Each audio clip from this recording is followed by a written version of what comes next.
How are you guys doing? Today is Saturday, May 7th, 2022.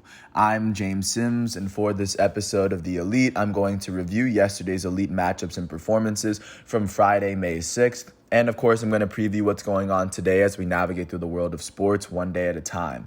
Taking a quick step back and looking at where we are in the calendar year, the NFL season isn't going to pick up until September.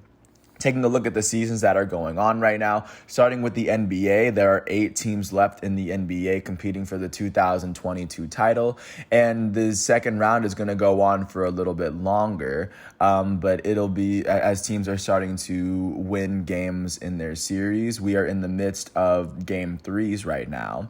In the Stanley Cup playoffs in hockey, we are in the first round as there are still 16 teams left to compete.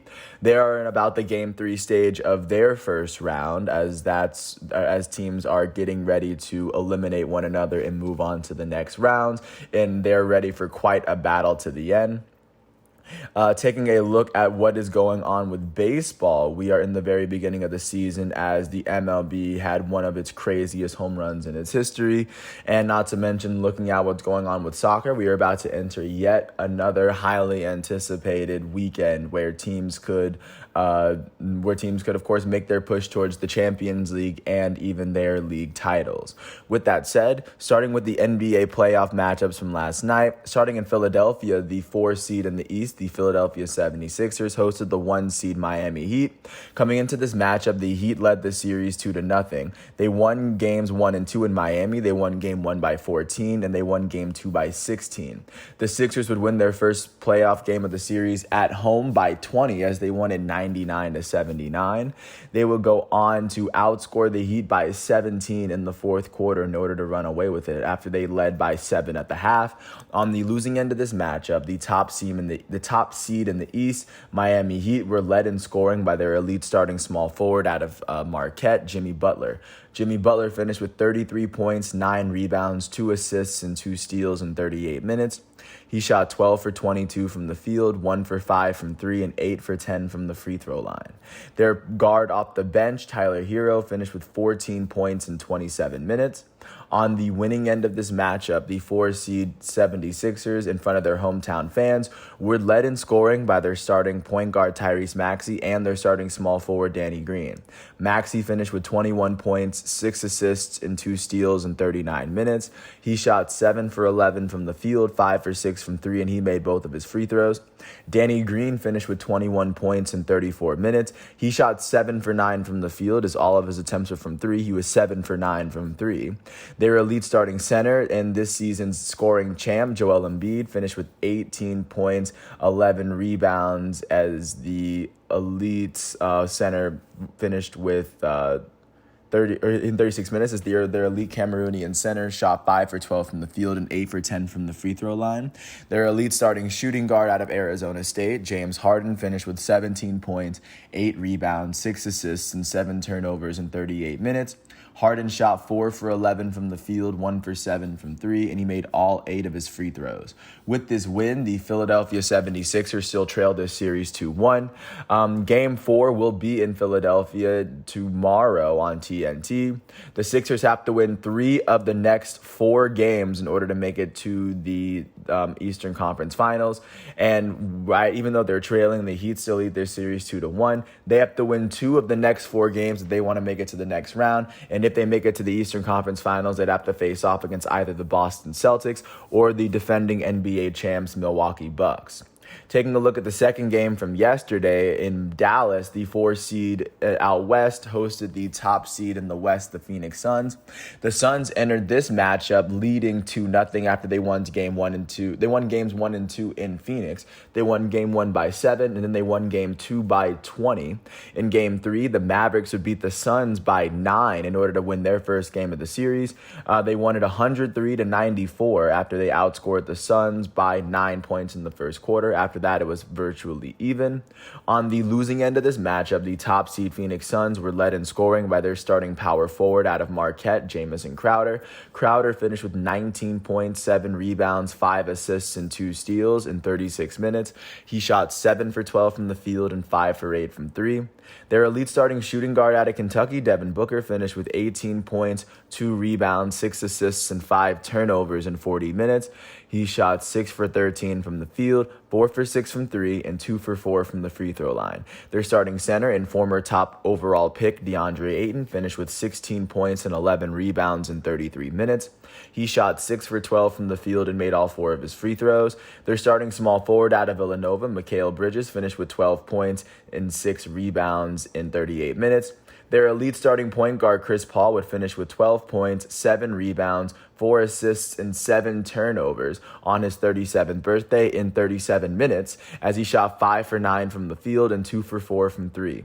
On the winning end of this matchup, the 4 seed Dallas Mavericks were led in scoring by their starting point guard, Jalen Brunson. Brunson finished with 28 points and 5 assists alongside 4 rebounds in 36 minutes. He shot 10 for 11 from the field and made all 7 of his free throws. Their elite starting shooting guard out of Slovenia, Luka Doncic, finished with 26 points, 13 rebounds, 9 assists, 2 steals, and 5 turnovers in 34 minutes. He shot 11 for 25 from the field, 2 for 7 from 3, and he shot 2 for 5 from the free throw line. Their starting small forward, Reggie Bullock, finished with 15 points and 3 steals in 41 minutes. Their starting power forward, Dorian Finney-Smith, had 14 points and 3 steals in 41 minutes. Their power forward off the bench, Maxi Kleber, finished with 14 points and 3 blocks in 33 minutes. With this win, the 4 seed Dallas Mavericks are now trailing the Phoenix Suns 2-1 in this series. Game 4 will be set in Dallas tomorrow on ESPN, as a win from the Mavericks can even the series up. And just on the same note, the Suns could they could of course increase their lead in the series. With this loss, the Suns are still leading this series 2-1. They have to win 2 of the next 4 games in the series if they want to make it to the Western Conference Finals. And this would be to face off against either the Minnesota Timberwolves or the Golden State Warriors. So that's what playoff basketball is looking like following yesterday's matchups. Taking a look at what's going on today's Saturday, the first of the 2 matchups will be at 3:30 on ABC, as the 3 seed defending champs Milwaukee Bucks host the 2 seed Boston Celtics. Their series is currently tied at 1 after the Bucks won Game 1 in Boston by 12. The Celtics won Game 2 at home by 23 points. And then taking a look at the second matchup, it'll be the other 1-1 series that's entering Game 3, as the 3 seed Golden State Warriors are set to host the 2 seed Memphis Grizzlies. This series is currently tied at 1. The first 2 games were in Memphis, as the Warriors won Game 1 by 1. The Grizzlies ended up winning Game 2 by 5. So that is what their series is looking like as we are entering Game 3. Taking a look at what is going on in the NHL Stanley Cup playoffs. Starting off in Boston, the Bruins went on to host they hosted the Carolina Hurricanes for Game 3 of this matchup, as Boston entered the Stanley Cup round as the first wildcard seed in the West. The Carolina Hurricanes entered this matchup as the top seed in the Metropolitan Division. After the Hurricanes won Game 1 and 2 at home, the Bruins would end up winning Game 3 in front of their home fans. They won it 4-2. The Carolina Hurricanes actually scored the first goal of the game, but Charlie Coyle from the Bruins would end up tying it in that period. They would take the lead off of a goal from Brad Marchand in the second period. Marchand was the Bruins' top star of the game, as he had a goal and 2 assists. The second star was Charlie Coyle, their center, as he had a goal and an assist for himself. And their third goal was Boston's defender, Derek Forbort. With this win, Boston still trails the series 2-1. They have to win 3 of the next 4 games if they want to advance to the second round. And with this loss, the Carolina Hurricanes still lead this series 2-1.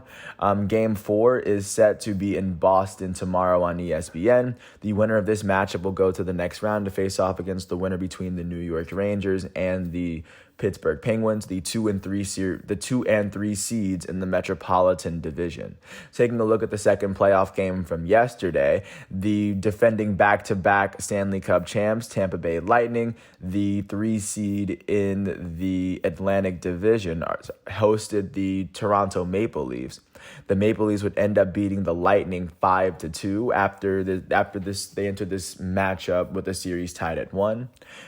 The Maple Leafs would score the first 3 goals of the game before Tampa Bay finally scored in the second period.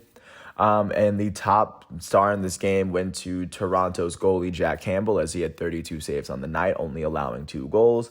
Their left winger, Ondrej Palat, got the second, or Tampa Bay's left winger, Ondrej Palat, got the second star of the game as he had a goal and an assist. Toronto's third star went to their right winger, Mitchell Marner, as he had an assist for the game. With this win, Toronto leads this series 2-1 as the Lightning will host Game 4. It'll be tomorrow on TBS. With this loss, the Tampa Bay Lightning still trail this series 2-1. They have to win 3 of their next 4 games if they want to make it to the next round to face off against either the Florida Panthers or the Washington Capitals.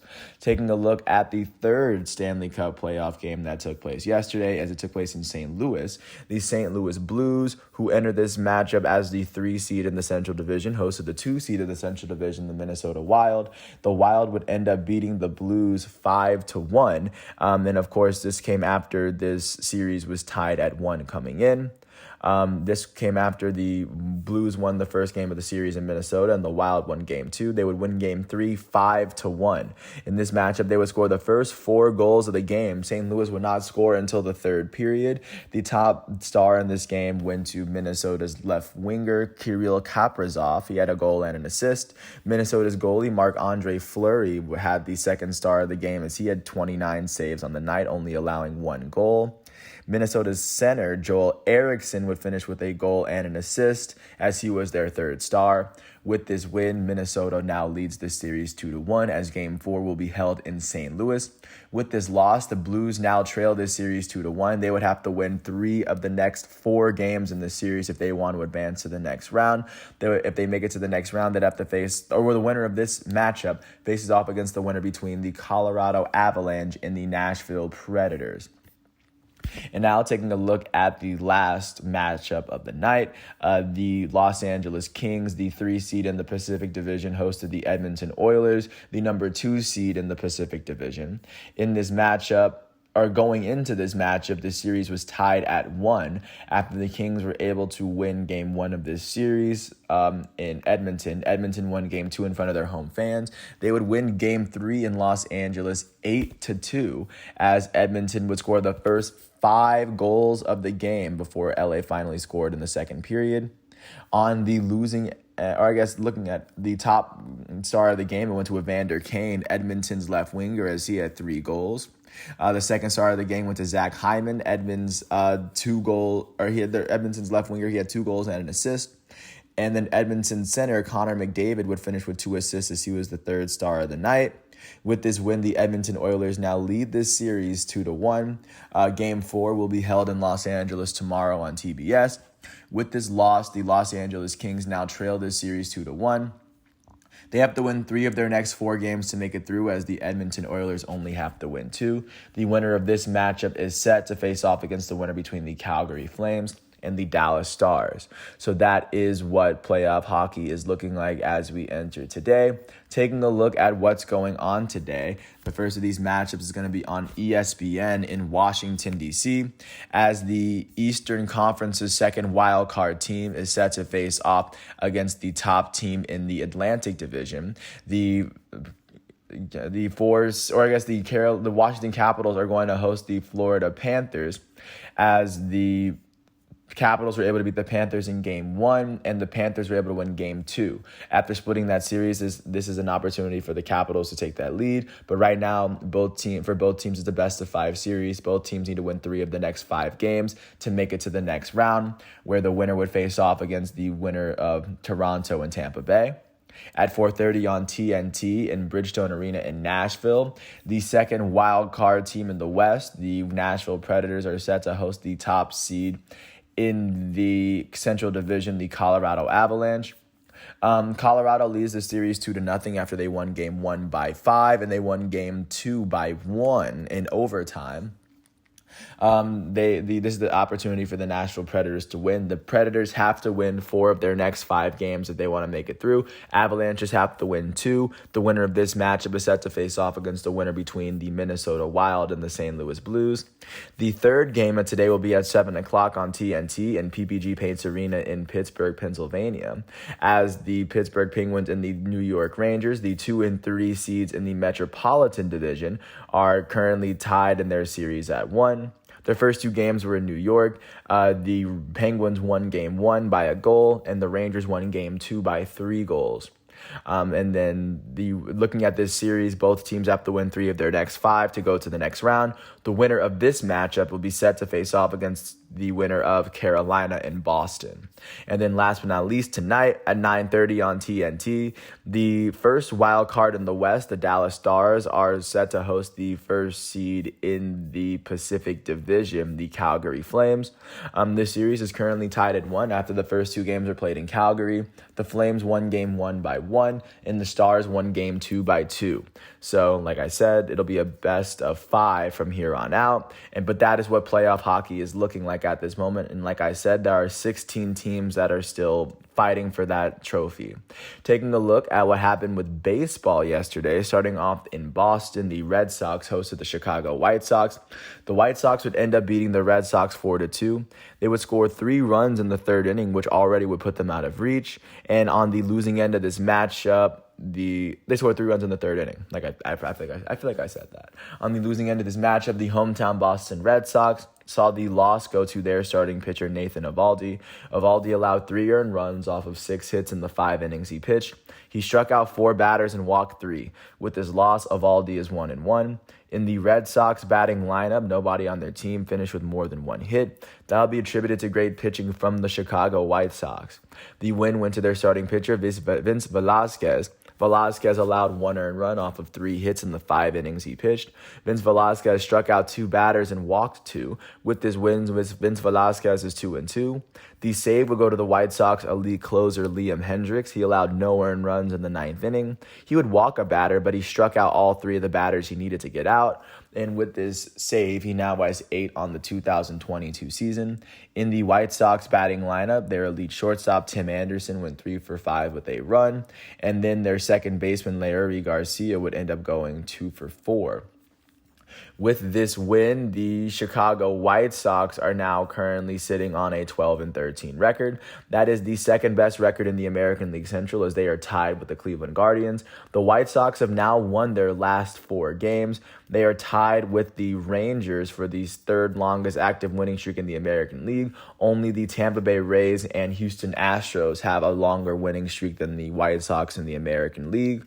The White Sox have won 6 of their last 10 games. They trailed the division-leading Minnesota Twins by 3 games at the moment. With this loss, the Boston Red Sox are 10-17. That is the worst record in the American League East, as they have now lost their last 3 games. They've lost 7 of their last 10, and they are trailing the division-leading New York Yankees by 9 whole games right now. Taking a look at what happened in Atlanta, the defending World Series champs Atlanta Braves hosted the Milwaukee Brewers. The Brewers would end up beating the Braves 6-3. The score would be tied at 2 after the 4th quarter, after Ronald Acuna hit a home run while falling.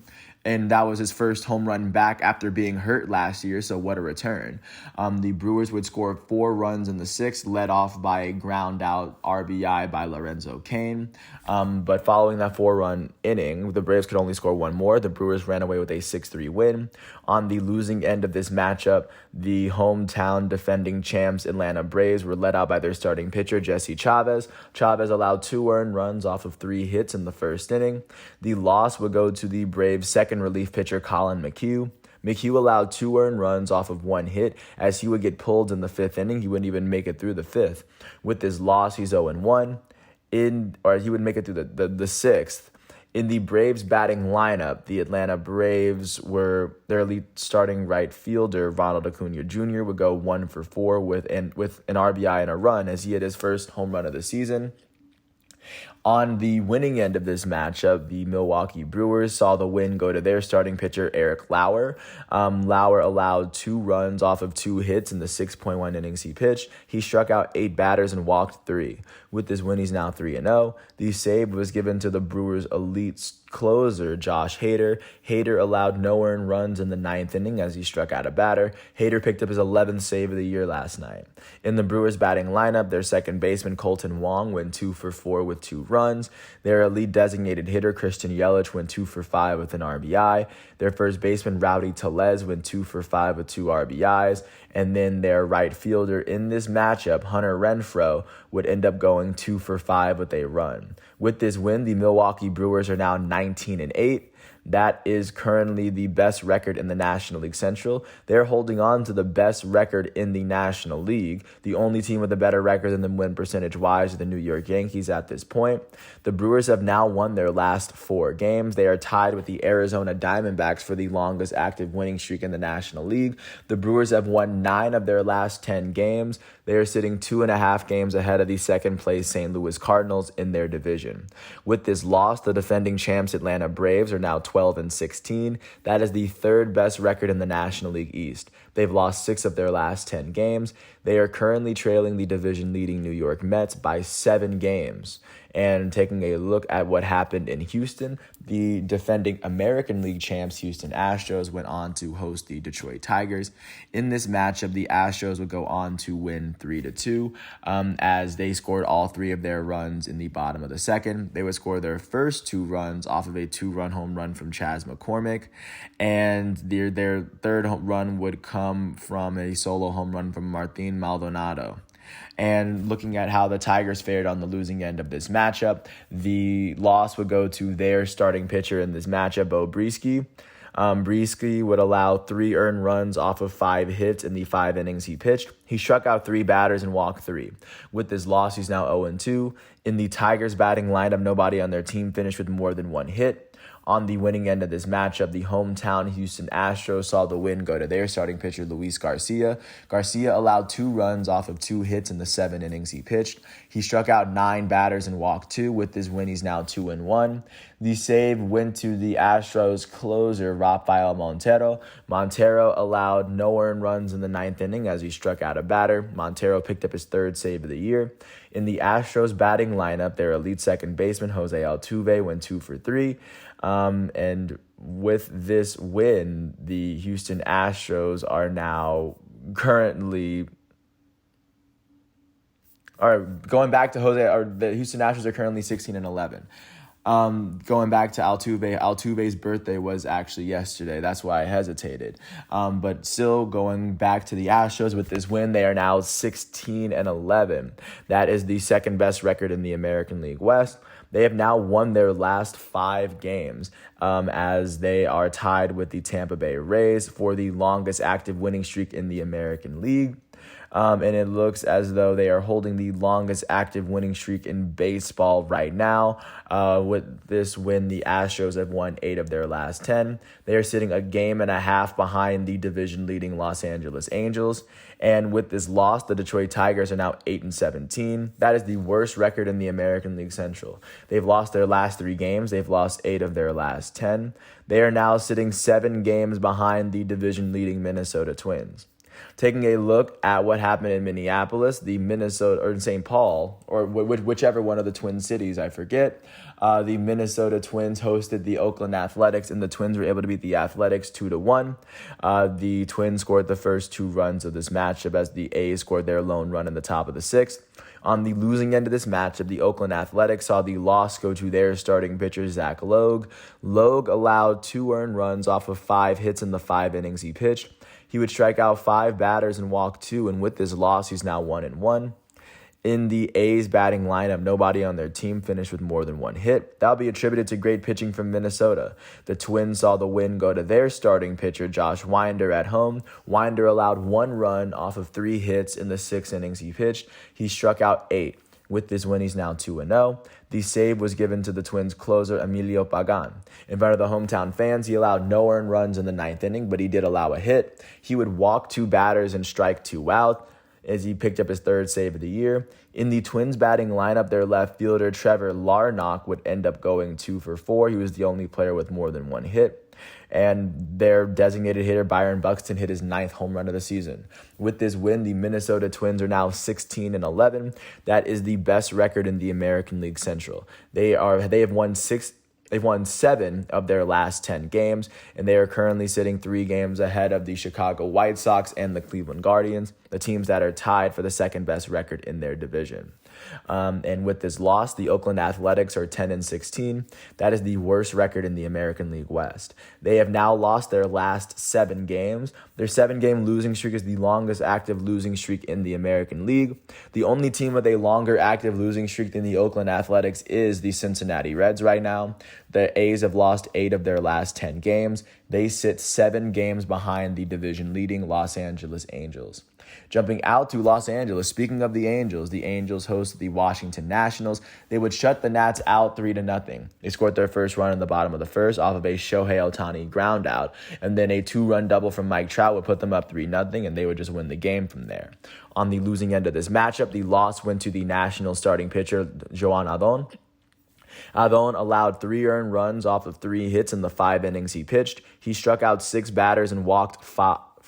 In the Nationals batting lineup, nobody on their team finished with more than 1 hit. That would be attributed to great pitching from the hometown Los Angeles Angels. The win went to their starting pitcher, Jonathan Diaz. He allowed no earned runs off of 3 hits in the 5 innings he pitched. He struck out 4 batters and walked 4. With his win, he's now 1-0. The save went to the Angels closer, Raisel Iglesias. He allowed no earned runs in the 9th inning as he struck out a batter.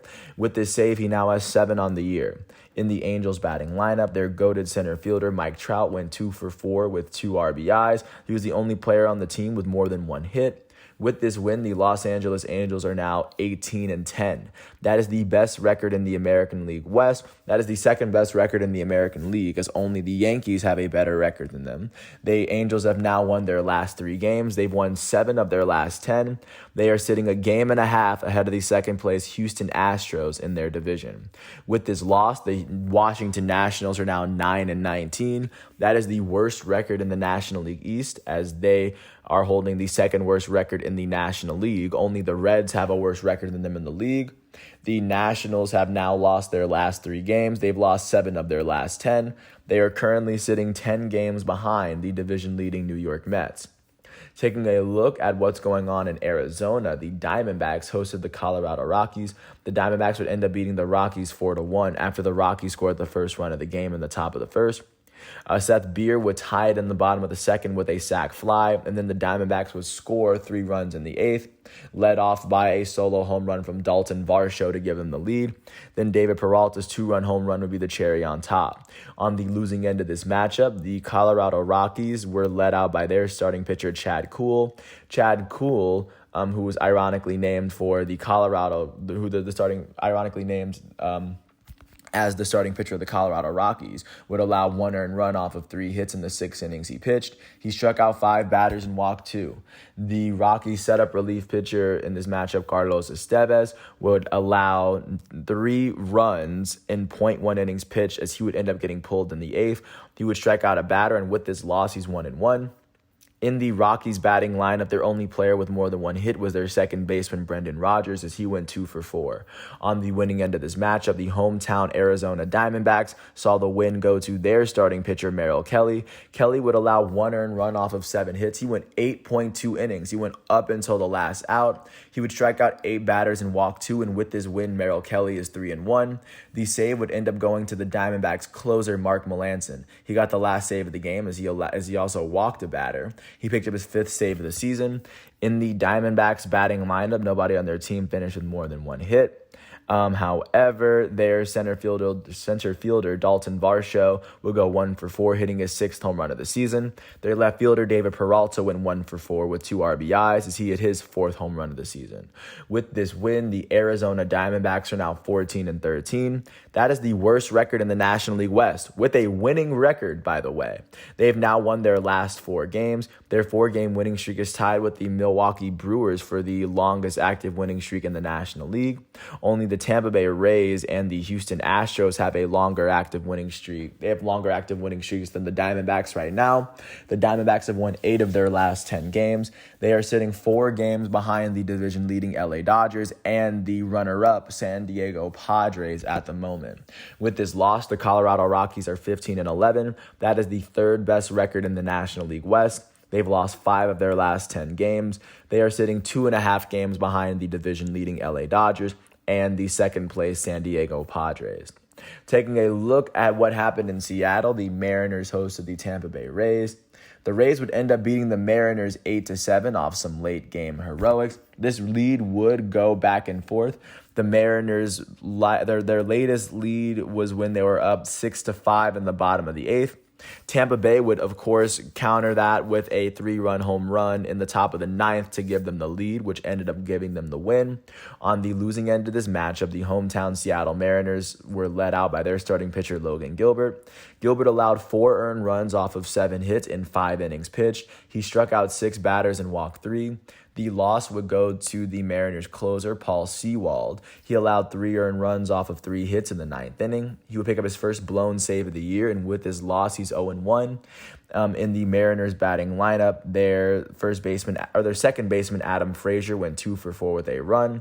Their elite third baseman, Eugenio Suarez, went 2 for 3 with 3 RBIs and 3 runs. He hit his 5th and 6th home runs of the year.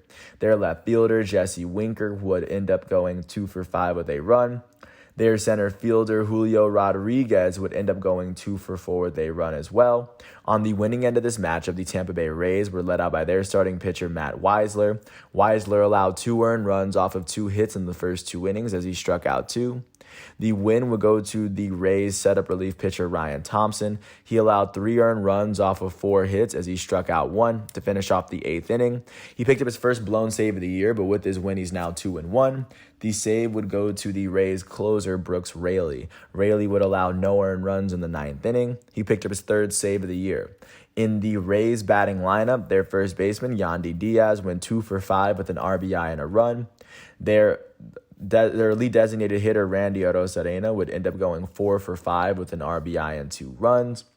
And then their catcher, Francisco Mejia, went 3 for 4 with a run. With this win, the Tampa Bay Rays are 17-10. That is the second best record in the American League East.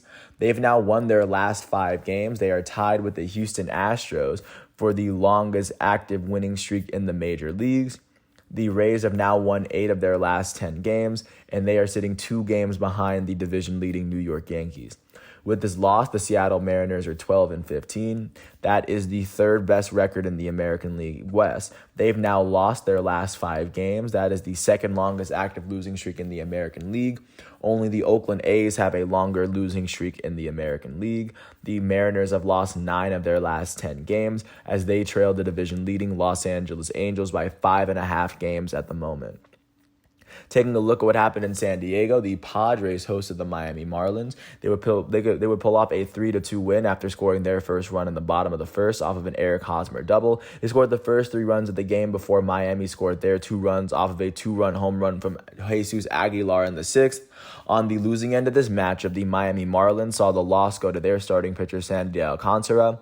Alcantara allowed 3 runs off of 5 hits in the 4.2 innings he pitched. He struck out 5 batters and walked 2. With this loss, he's now 2-2.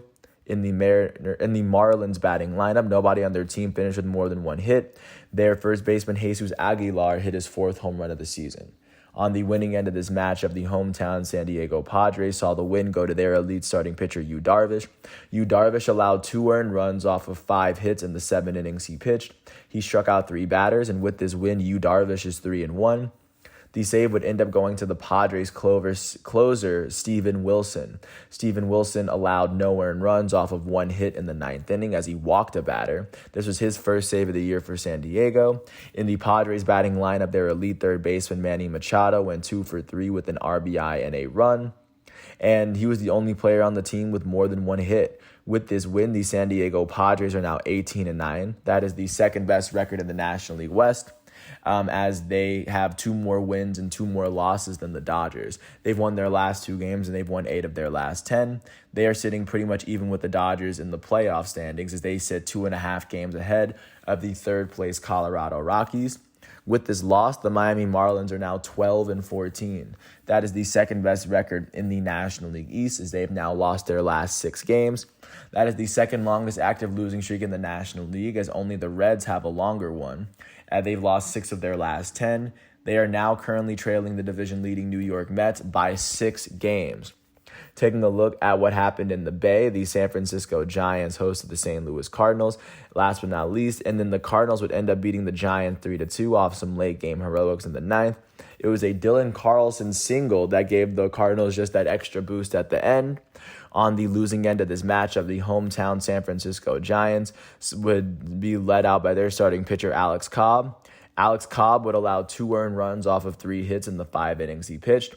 He would strike out 8 batters and walk 1. The loss would go to the Giants closer, Camilo Doval. He allowed 1 earned run off of 2 hits as he finished off the 8th and pitched the entire 9th inning. He struck out 2 batters, and with this loss, he's 0-1. In the Giants batting lineup, there's shortstop Brandon Crawford went 2 for 3. Their second baseman Thairo Estrada will go 2 for 4. On the winning end of this matchup, the St. Louis Cardinals would be led out by their starting pitcher Jordan Hicks. Hicks would allow 2 earned runs off of 3 hits in the 4.1 innings he pitched. He struck out 5 batters and walked 2. The win was given to the Cardinals setup relief pitcher Ryan Helsley. He allowed no earned runs in 1.2 innings pitched. He would go on to finish the 7th and pitch the entire 8th as he struck out 4 batters. With his win, he's now 1-0. The save went to the Cardinals closer Giovanni Gallegos as he allowed no earned runs in the 9th inning as he would allow a hit. He picked up his 6th save of the year. In the Cardinals batting lineup, no one on their team finished with more than 1 hit, as their center fielder Harrison Bader hit his 2nd home run of the year. With this win, the St. Louis Cardinals are now 16-10. That is the second best record in the National League Central. They've now won their last 3 games. They've won 7 of their last 10. They are currently sitting 2.5 games behind the division-leading Milwaukee Brewers. With this loss, the San Francisco Giants are now 14-12. That is currently the 4th best record in the National League West. They've now lost their last 5. Their 5-game losing streak is the 3rd longest active losing streak in the National League. They've lost 7 of their last 10 games. They are trailing the division-leading LA Dodgers and the 2nd-place San Diego Padres by 3.5 games at this moment. That is what the MLB is looking like following yesterday's matchups. There were a lot of postponements. Taking a look at what's going on today, there's going to be a couple of doubleheaders. At 12:35 on ESPN+, the Cincinnati Reds are going to host the Pirates for the Game 1 of their doubleheader. Connor Overton is going to host JT Brubaker. The second game of that matchup is going to be at 6:40, as Robert Ducker is going to host Mitch Keller. Second doubleheader will be in Wrigley as the Chicago Cubs are going to host the LA Dodgers. The first matchup is going to see Drew Smyly host the Dodgers, go to the starting pitcher Clayton Kershaw. Kershaw enters this matchup with a 3-0 record, holding a 2.35 ERA. The second matchup in this game will be held at 7:40 as Daniel Norris makes the start for Chicago. Tyler Anderson is going to make the start for the Dodgers. And then looking at what's going on in Cleveland, this will be a doubleheader between the Guardians and the Blue Jays. The Guardians will be led out by their elite starting pitcher Shane Bieber, as he is 1-1, holding a 2.45 ERA. And Kevin Gausman is going to start for the Toronto Blue Jays. Game 2 of this match will be at 6:10, as Tristan McKenzie will start for the Guardians. Ross Stripling will start for the Blue Jays. Outside of the doubleheaders, at 1:05, the New York Yankees, led by their elite starting pitcher Garrett Cole, are going to host Glenn Otto and the Texas Rangers. The Yankees come into this matchup with the best record in the AL East. Garrett Cole enters this matchup with a 2-0 record, holding a 3.0 ERA. At 2:10 in Minneapolis, Sonny Gray and the Minnesota Twins are going to host James Kaprielian in the Oakland Athletics as the Twins lead the AL Central. At 4:05 on FS1, Framber Valdez and the defending American League champs Houston Astros are going to host Eduardo Rodriguez and the Detroit Tigers. At the same time, Kyle Gibson and the Philadelphia Phillies are going to host the New York Mets, who are leading the NL East, as the Mets are going to be led out by their goated starting pitcher, Max Scherzer, I imagine one of the only pitchers in MLB history to have a Cy Young in the AL and the NL. At 4:10, In Fenway, Nick Pivetta and the Boston Red Sox are going to host Dylan Cease and the Chicago White Sox. And at 7:05, Jordan Lyles and the Baltimore Orioles are set to host Carlos Hernandez and the Kansas City Royals. At 7:15 on FS1, Logan Webb and the San Francisco Giants are set to host Steven Matz and the St. Louis Cardinals. At 7:20 in Truist Park, Max Fried and the defending World Series champs Atlanta Braves are set to host Corbin Burns and the Milwaukee Brewers. Max Fried, the reigning Gold Glove and Silver Slugger winner, enters his matchup with a 3-2 record, holding a 3 flat ERA. At 8:10, Zach Davies and the Arizona Diamondbacks are set to host Kyle Freeland and the Colorado Rockies. At 8:40, Sean Manaea and the San Diego Padres are set to host Pablo Lopez and the Miami Marlins. At 9:07, Michael Lorenzen and the Los Angeles Angels are set to host Josiah Gray and the Washington Nationals. Josiah Gray enters his matchup with a 3-2 record, holding a 3.12 ERA. Last but not least, at 9:10 in T-Mobile Park, Marco Gonzalez and the Seattle Mariners are set to host Drew Rasmussen and the Tampa Bay Rays. That's what baseball is looking like as we enter this weekend. Taking a look what soccer is looking like, looking at what happened yesterday on the Friday going into the weekend. Going over and across the continent, going from west to east, starting in France, the reigning Ligue 1 champs Lille would lose to Monaco, as Monaco's Tchouaméni would go on to score a brace. And with this win, Monaco is holding the second best record in France temporarily, as they have one more game played than Marseille, who is sitting even with them in the table. Monaco will have the outright second best record in France if Marseille loses this week, but they did put the pressure on Marseille. With this loss, the defending Ligue 1 champs Lille are now currently sitting in 10th place in France. They are sitting 9 points out of position for Europa League, so they will not be playing any soccer outside of France next season. But of course, great season previously in order to get here. Taking a look at what happened in Italy, Inter Milan was able to beat Empoli at home in order to temporarily take the lead right back in the Serie A table. They were able to see a brace from their elite Argentinian striker Lautaro Martinez for their second and third goals. This was after Empoli scored the first 2 goals of the game, by the way. And Alexis Sanchez would score their 94th minute goal to put them up by 4. They scored 4 unanswered to win it. With this win, Inter Milan has one more point and they have one more game played than AC Milan. They put the pressure on Milan. With a draw or a loss from AC Milan, Inter holds the best record in Italy. But if AC Milan wins their game, the Serie A is AC Milan's temporarily as it goes right back. That's what Europe is looking like as we are going into what's going on today. Starting off with what's happening in England today. The first big match will be at 10 o'clock as Chelsea will host Wolverhampton. Chelsea enters this matchup currently holding the third best record in England.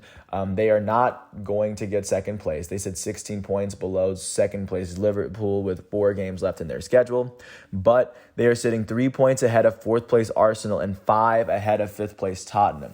So winning from here on out could secure a spot for them in Champions League moving forward, as Wolverhampton enters this matchup with the 8th best record in England. At 12:30, Brighton and Hove Albion is set to host off against Manchester United, as Man United holds the 6th best record in England at this very moment. Man U is currently sitting 3 points behind 4th place Tottenham with 2 more games played than Tottenham. They are also sitting 6 points ahead of 7th place West Ham with 1 more game played than West Ham, as Man U, as of right now, is trying to hold on to this Europa League spot right now. With 2 games left in their schedule, they sit 5 points behind 4th place Arsenal, so it looks unlikely that Man U is going to go back to Champions League. At 2:45, Liverpool, the second best team in England and the only English team that's alive in Champions League, is set to host Tottenham. Liverpool sits 1 point behind Man City for the day. If they win, and even if they were to draw, they would take the temporary crown over Man City. But this is an opportunity for them to really win this game as Tottenham enters his matchup holding the 5th best record in England. They sit 2 points behind fourth place Arsenal. So a win here would temporarily put them in Champions League position. This is a very big opportunity for Tottenham, and Liverpool's a very tough opponent to face. But if Tottenham wants to make it a Champions League, they have to make it through Liverpool, the team that's the only English team that's still alive in Champions League. Taking a look at what's going on in Spain, the big matchup there will be at 3 o'clock as Real Betis, who enter this matchup with the 5th best record in Spain, are set to host Barcelona, who hold the 2nd best record in Spain. Betis sits 3 points behind 4th place Atletico Madrid, as a win here could temporarily put them into Champions League contention and put that pressure on 4th place Atletico Madrid. But Barcelona is sitting 2nd with 4 games left in their schedule. They sit only 2 points ahead of 3rd place Sevilla. So a win here would be pretty crucial, as it is impossible for them to win the league, as Real Madrid has already won La Liga. But Barcelona needs to do what they can in order to secure that Champions League spot, especially as they have a handful of games left in their schedule. Taking a look at what is happening in Italy, the big matchup there is going to be between Torino and Napoli at 9 o'clock. Napoli enters this matchup holding the 3rd best record in Italy. They sit 7 points behind 2nd place Milan. I doubt they're going to take one of the top 2 spots, but they sit 1 point ahead of 4th place Juve with 1 less game played. A win here could, of course, cement. They're already cemented into a Champions League spot, actually. For the rest of the season, they're actually kind of coasting, but a win here, of course, would be big. I imagine they want to place over Juve. And that is what's going on in Italy. Taking a look at what's going on in Germany, the big team that's playing there will be at 9:30 as Borussia Dortmund, the German runners-up, it looks like for the year, are going to face off against Greuther Fürth. Greuther Fürth enters his matchup with the worst record in Germany. Dortmund enters his matchup 12 points behind 1st place Bayern with 2 games left in their schedule. They also sit 5 points ahead of 3rd place Leverkusen. A win here would most definitely cement them as the 2nd best team in Germany this year. The 3rd spot, it looks like, is going to Leverkusen, as Leverkusen is set to face off against Hoffenheim at 9:30. Hoffenheim holds the 8th best record in Germany. Leverkusen sits 5 points behind 2nd place Borussia Dortmund. A win here could do a lot to cement their spot in Champions League, as they still sit 4 points ahead of 5th place Leipzig. So they have not clinched that spot yet. With 1 game left, they can clinch a Champions League spot with this win for sure. That 4th spot at the moment is currently being occupied by Freiburg as they host Union Berlin. Union Berlin has the 7th best record, as they only sit 4 points behind them. Freiburg sits 1 point ahead of Leipzig and 3 ahead of Cologne. So Freiburg has to win this game. Same with Union Berlin if Union Berlin wants to play outside of Germany next season. And that is kind of what's going on there, as we navigate through the world of soccer one day at a time. I do want to thank the ESPN, the NBA, the MLB, the NHL, the FIFA websites for giving me all the facts and figures that I need. I do want to apologize for all the names that I butchered along the way. I do eventually plan on getting them right. There's just so many names. And with that said, I do want to thank everyone for listening to all 48 minutes of this piece. I do hope all is well. Today is Saturday, May 7th, 2022. Once everything's done today, I'm going to come back tomorrow on my brother's birthday. My brother's 20th birthday, as a matter of fact. So until then, I want to thank everyone for listening. I hope all is well, and I'll catch you tomorrow. And happy early birthday, Eric, if you ever listen to this. Thanks for listening. I hope all is well, and peace out. I'll catch you tomorrow.